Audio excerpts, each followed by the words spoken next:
And here we are, the last part of the unit circle. All right, so we've already talked about our 45 degrees, our 30 degrees. All that's left is our 60-degree reference angle. So notice that's all we have left. 4 angles left. All right, now all of these are going to have 60-degree reference angles. If you can pause the video, go ahead and try to find out what those angles are. Go ahead and do that. I'll give you a second. Okay, so hopefully you want to see what those angles are. So notice all of these angles are going to have 60-degree reference angles. Okay, all of these have 60-degree reference angles. Remember, reference angles are with the x-axis, not the y-axis. We do not care about the y-axis when we're talking about reference angles. All of these have 60-degree reference angles. Well, if we think about it, the first angle is probably the easiest to figure out. That's 60, right? We want up 60 degrees, which is pi over 3 radians. If you want to go ahead and try to get the radian measures, do that as well.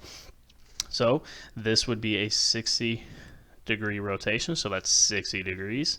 If we want our other 60-degree reference angle, which would be this, think about it. If we go all the way to the x-axis, that's 180 degrees. If this is 60, we're going 60 backwards, which means this is 120 degrees, which is 2 pi over 3 radians. All right. And then our 60-degree reference angle in quadrant 3, if we do this full rotation, think about it. We did this 180 degrees, then went another 60. So this would end up being 240 degrees, which is 4 pi over 3 radians. So 4 pi over 3. And then our last 60-degree reference angle, which is in quadrant 4. If you think about it, one full complete rotation is 360 degrees. We have to go 60 back to hit this part right here, which means this is 300 degrees, which is 5 pi over 3 radians. And once again, notice that pattern. All the 60-degree reference angles end with pi over 3. 1 pi over 3, 2 pi over 3, 4 pi over 3, 5 pi over 3. Okay, so we kind of have that pattern happening once again. So that's actually a really easy way to remember what the reference angle is if you're giving a measure in radians, okay? Because a lot of people, and I really advise you to get more familiar and comfortable with radians, but a lot of people are more comfortable with degrees. I mean, that's just the way it is. If you're giving a degree or a radian measure and you're sitting there stumbling, trying to think about what the reference angle is, you can kind of use that trick. If it ends with a pi over 3, the reference angle will always be 60. If it ends with a pi over 4, it's always going to be pi over 4. If it ends with a pi over 6, reference angle is always going to be pi over 6. That's as long as a radian measure has been given to you that is fully simplified. If you could simplify the fraction, you need to do that first, but that's a nice little trick. All right, now let's get what these measures are. All right, so once again, just like this, to find out what this coordinate would be, remember this x and y. Remember, to find the x, we do cosine of the reference angle. And cosine of the reference angle of 60 degrees is 1/2. So that means that the x coordinate of 60 degrees is 1/2. And remember, to find the y, you do sine. You do sine of the reference angle, which is 60 degrees. And sine of 60 degrees is the square root of 3 over 2.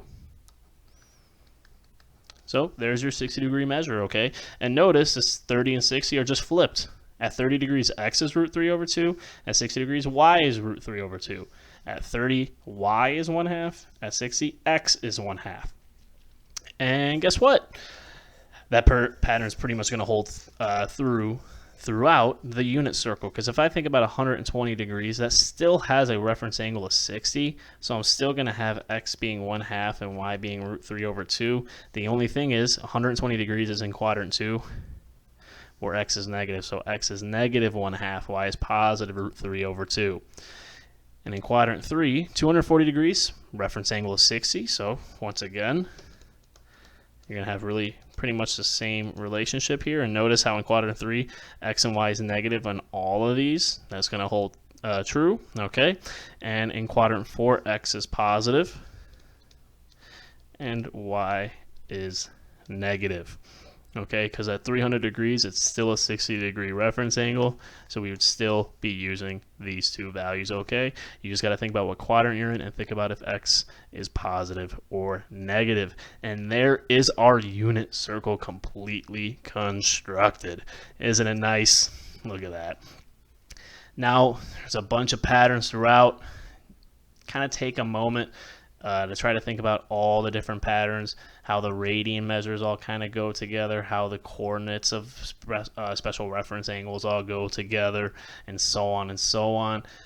Definitely practice with this unit circle. Take some time to try to get some of it stuck in your memory, because if you know the first quadrant, notice if I know the first quadrant, I actually know the other three as well, because notice how this, let me make sure, this 30 degree just goes directly with that one, which goes directly with that one, which goes directly with that one, how they're all connected. And you can do the same thing for really any of these. Notice the 60 degrees are all directly related. Okay, you can do the same thing with the 45s. There's a lot of different patterns you can do here.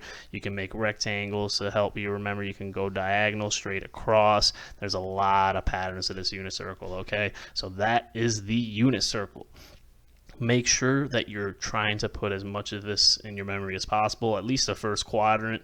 Definitely make sure you're messing around with the radian measures, starting to get those radian measures kind of back stuck in your head, okay? Because we're going to be using this pretty much the rest of this unit, okay? Because what we got to talk about now is evaluating trig. We got to think about certain things called identities, trigonometric identities, which all stem from this. And then we also got a graph. We got a graph, sine, cosine, and tangent. And if you're in advanced trig or pre-calculus, we'll also look at cosecant, secant, and cotangent. But until then, make sure you're practicing, and goodbye.